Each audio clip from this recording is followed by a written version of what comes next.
The beta man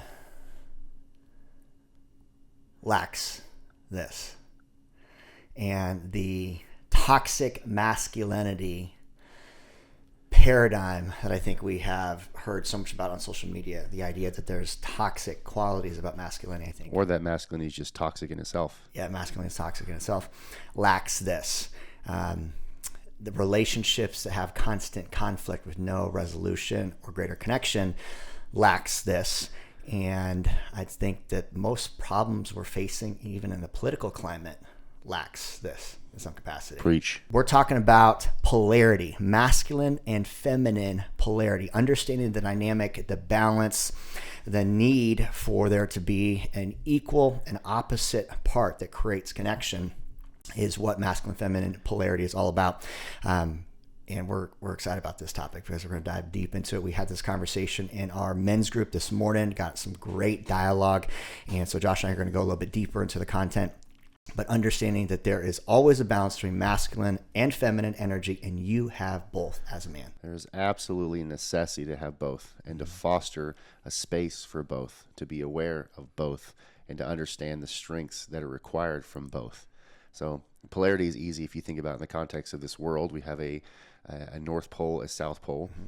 We've all, at some point as children, played with magnets. There's a positive magnet and a negative magnet. You put those two together and they rush towards one another. Yes. and fit perfectly and will hold. Versus you put a positive to a positive or a negative to negative, and not only do they push together, but they push away. Yeah. You can't bring them together. And so masculine and feminine energies and polarities and spirits work exactly the same way. So good. And they operate in every area of our life, and especially inside of romantic relationships. And so we've got to be aware of them.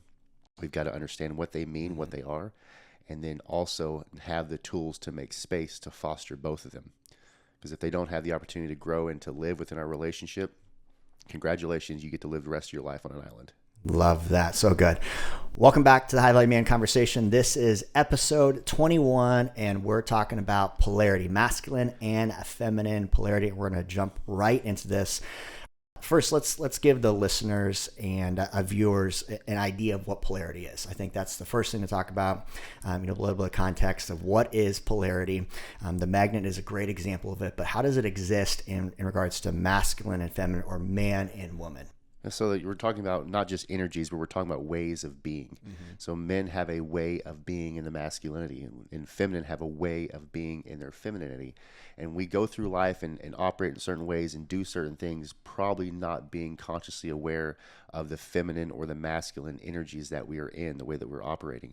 So we have to have our eyes opened to these things to be aware of them, so that we know what to foster or what maybe needs to be put to bed. And so there is a yin and a yang between the two. How wonderful that God created man and woman. Right? He said that man wasn't enough on his own. He needed a helpmate.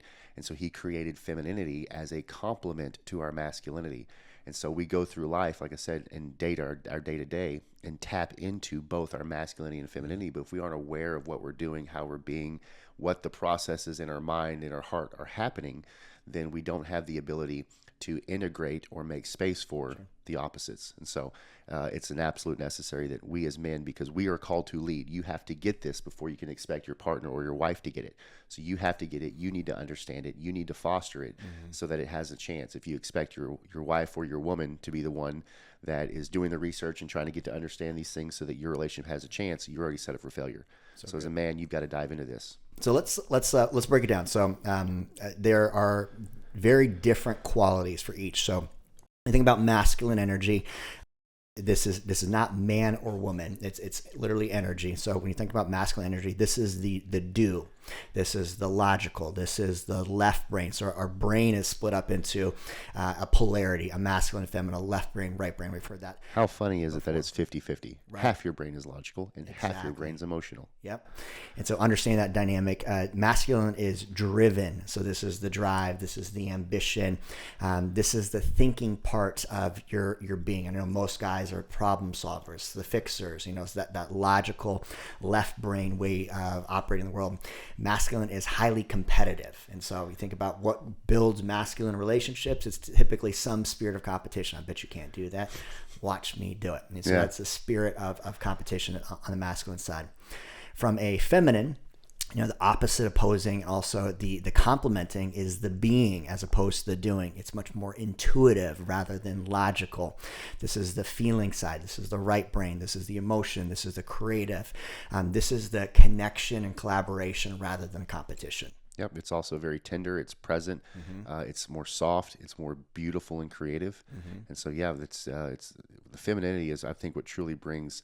Not that it brings life into the world, but it certainly brings a lot of color and texture into our world. Absolutely. So it's got to be created. As a high value man, and we want to touch on this, is your responsibility is to operate in your highest masculine self, which means you have the fluidity to be able to step between your masculine and your feminine from an energetic standpoint, to be able to drive, lead, and create a proper structured relationship in all dynamics. And so if you're having constant conflict with your high value woman, or having conflict in the marketplace, understanding where you're defaulting to in your energies, so that you can create a greater connection, greater all over outcome for what it is that you're looking for. It's beautiful, because most of you that are listening to our voice right now, and this is not a shot at you, this is just bringing to your awareness, you are likely replicating the home that you grew up in.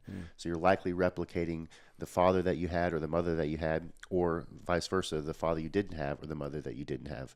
So you, in some point in your life, you were influenced by a masculine or a feminine, whether it was good or not good, Right. and you're now replicating those in your own life and in your relationship. And the great barometer, the great question that acts as a barometer for all of us is, how is that working out for you? Do you have a life that's in constant conflict? Do you have a life where you feel like you're on your own? Do you have a life that feels very difficult? Or do you have a life where you know that you have favor on your life? Are you living out a place that others would call peaceful? Do you have high value individuals in your life that want to be a part of your life, people seeking you out? A great barometer is, how's that working out for you? Because I know most of you, again, it's not a shot, but most of you would say, life is very hard. Life is very confusing. I often feel like I'm on my own.